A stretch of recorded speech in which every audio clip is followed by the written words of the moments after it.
If you haven't played Eternal Return in a while, there's a few things you'll need to know. If you've previously left the Battle Royale MOBA and are struggling to get back into it, I have 10 tips for you that can help you out. What's poppin' everyone, it's your boy Levi, and we're going to be going over some major changes to Eternal Return. Whether you stop playing in Season 2 or Season 9, here's what you need to know. Number 1, gameplay changes. Let's get it out of the way now.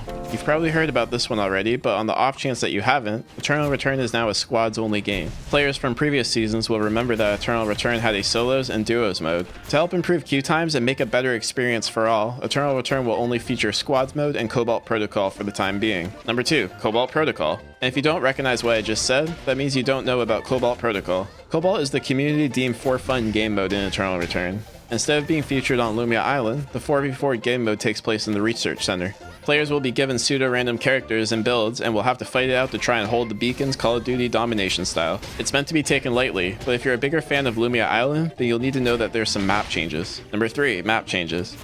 Lumia Island has been fairly consistent over the years. While we've gotten a few item rotations over the time, the map itself has stayed mostly the same.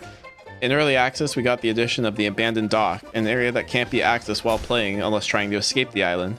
Now players should note that alley has been split into gas station and alley, avenue has been split into fire station and police station, pond has been split into stream and pond, and dock has been split into dock and warehouse. Before you get into game though, you'll have to make some preparations. Number 4, augments. Players of any season will know that they can select a pre-made build or save plan before they go into game.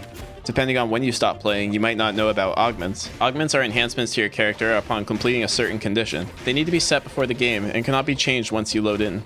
Players from the middle seasons of Eternal Return Early Access will remember augments, but it's important to note that we now have more augments since then. While it would take too long to go over each augment, I encourage you to check them out yourselves. What I will let you know about though is the introduction of tactical skills. Number 5, tactical skills and accessories. Tactical skills have been added to give each character in Eternal Return some utility. To compensate, a ton of characters had some of their utility reduced or completely removed.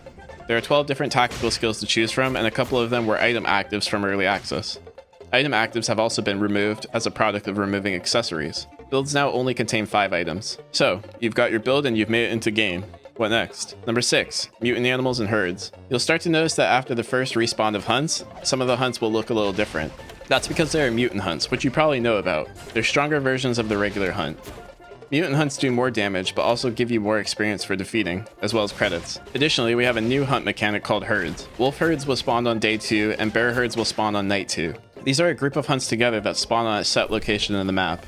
They will provide experience for your team, but are really hard to take solo, so make sure you group up for them. Number 7, androids. If grouping up for herds isn't in your game plan, you can group up for androids, as the first one will be spawning at the same time as the bear herd. We have 3 android objectives on Lumia Island: Alpha, Omega, and the one you're probably familiar with, Wickeline. 2 alphas will spawn on night 2. Slaying Alpha will grant teams a free mithril. While Alpha is nice, it's not the only objective on the map at this time. Number 8, battle zones. Battle zones will also be spawning on the map on night 2, and teams can choose to compete in them. There are 3 types of battle zones, and they will be indicated by a symbol over randomly designated zones. Be sure to check out my beginner's guide to Eternal Return video so you can check out what each of the battle zones are. Card above. A quick summary though, battle zones in essence are designated zones for you to go all out in. They block off the entrances and exits and make it so each team has to fight their way out.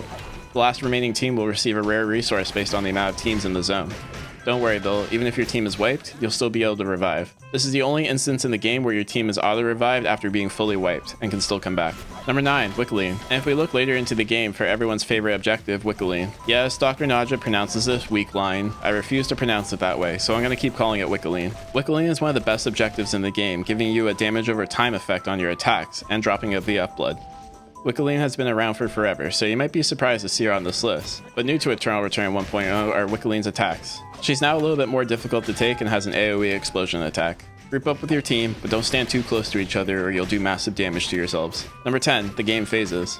And the last thing you'll notice compared to Eternal Return Early Access is that the early game is much quicker, and games go much later. It wasn't uncommon for a game to end on day 4 in Early Access of Eternal Return, with day 5 being a rare occasion. Now, games almost always go to a minimum of day 5, with some even going to day 6, creating different phases of the game. Day 1 should be spent getting your build.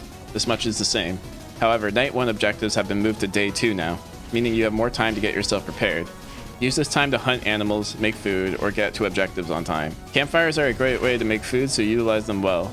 Day 2 through 5 are your objectives. This is the mid game and should focus on getting your team to the strongest point possible while starting to eliminate weaker teams. And finally, the late game on night 5 and on.